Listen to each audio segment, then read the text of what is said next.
Please. Yes, Azhar, I'd like to ask you, if I may, a general question and a specific anything. question. Most welcome. Thank you. One subject that I know concerns many citizens of Britain, particularly a few years ago, but still today, is the response of the Muslim community to the author Salman Rushdie's book, The Satanic Verses, and of course the fatwa that was issued against him.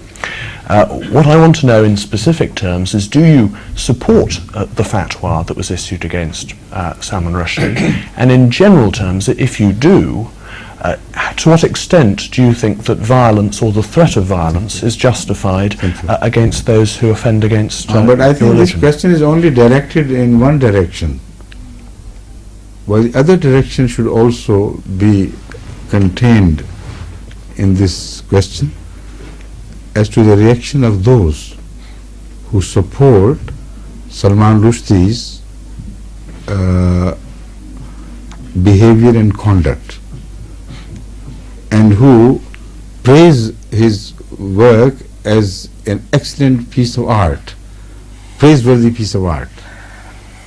So open this question and widen it.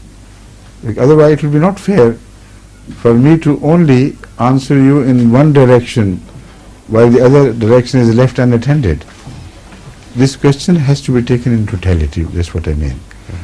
The issue of fatwa of others does not apply to me, because I'm the head of the Ahmadiyya community. So the question could have been better modulated if it said that what is the fatwa of Jamaat Ahmadiyya in this. You see, I am speaking from the seat where fatwas are issued, not followed, because I am understood to be the leader of Ahmadiyya community in the sense that I understand the Holy Quran and the Hadith, etc., better in most cases. In some cases I may falter, I agree, I am not above this. But in most cases of all the living people today in Ahmadiyya, if I were not the person who would understand the Quranic teachings and the Hadith better than all other individuals, then I would not be fit for this occupation. Right? So you can inquire from me, what is your fatwa? My fatwa is the one which I have repeatedly spoken of, but the British press boycotted my observations despite being present at the time when I spoke on this subject in detail and in depth. Immediately after the incident, I called a press conference which was heavily attended by the national press as well as by the local press from different parts of the country. And at the end of the conference, I told them, look here, we have spent 2 hours together, very pleasant atmosphere, everything, but today you are not going to publish anything of what I have said. Tomorrow, I mean. And some of them were genuinely amazed and some affectedly amazed. Why shouldn't we? I said, even if you should, your papers will not publish, because you want to publish only that material which your people want from you. Excitement. Any answer which defends Islam and which presents the whole issue in a perspective where Islam appears to be a lovable religion will not be acceptable to you, because the people don't want such an answer.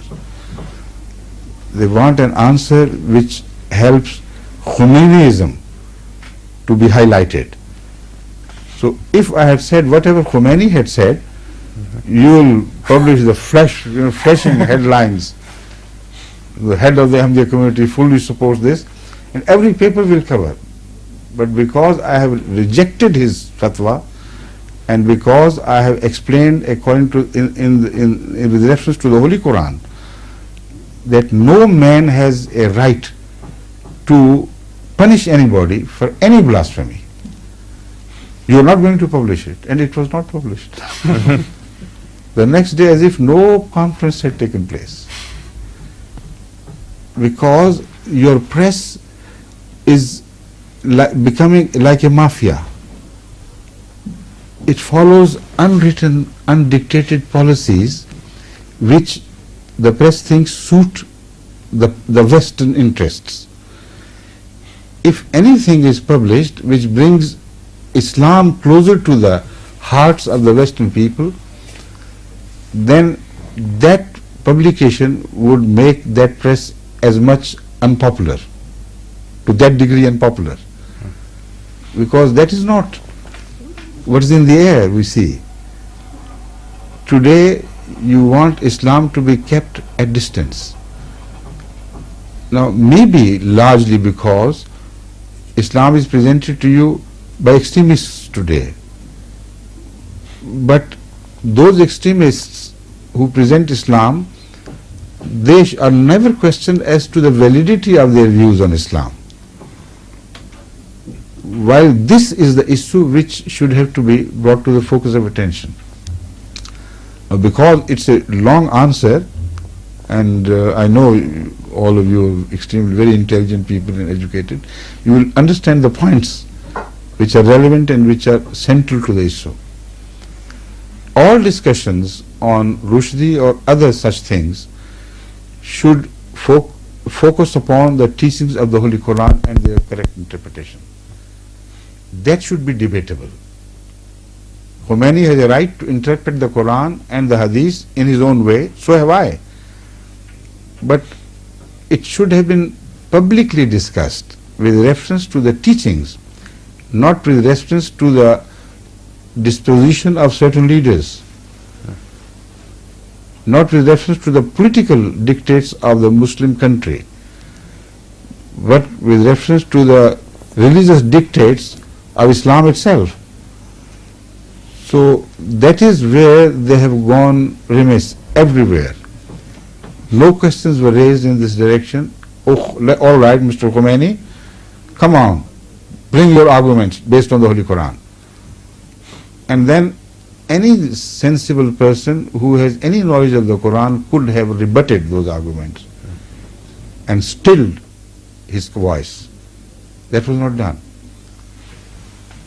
On the other hand, attempts were made to further aggravate the situation of misunderstanding between the Christians and Islam and Muslims, because this issue, as I also mentioned during that press conference, if looked at from a different point, where the behavior of the European public or the Western public is concerned, or Western leadership is concerned, if you look at it from that point of view, you will be surprised to see that they are all supporting indecency. Such indecency as they will never tolerate in their own parliaments. They will call it an unparliamentary language and chuck out the people who do not swallow that insult. So openly I mentioned Mrs. Thatcher, who was the Prime Minister at that time. I said, the issues involved are not just a total freedom. Issues involved are where your freedom stops and our freedom begins. Issues are drawing a line between the spheres of freedom of people, and you yourself accept the freedom of some people not to be hurt unnecessarily. This is a common decency which is the fruit of civilization. You employ this principle in your parliaments. And I said, if somebody stands up in the parliament and calls Mrs. Thatcher a whore, a wretched, wanton lady, would you tolerate it in the name of freedom? Impossible. The whole house would rise in protest against such a person. Either he swallows that insult himself, or he will be chucked out of the parliament. Now here we are speaking of a political leader of one country. What about the religious leader who is held in much higher esteem to that to which Mrs. Thatcher could ever be held? Why not people of one country? 1 billion people all over the world. And you do not show any decency towards that honor the honor of such a man, such a leader? So if your common language and common behavior, this indecency is carried out, although there is no punishment you can mete out to such a person according to religion, at least you should distance yourself from this.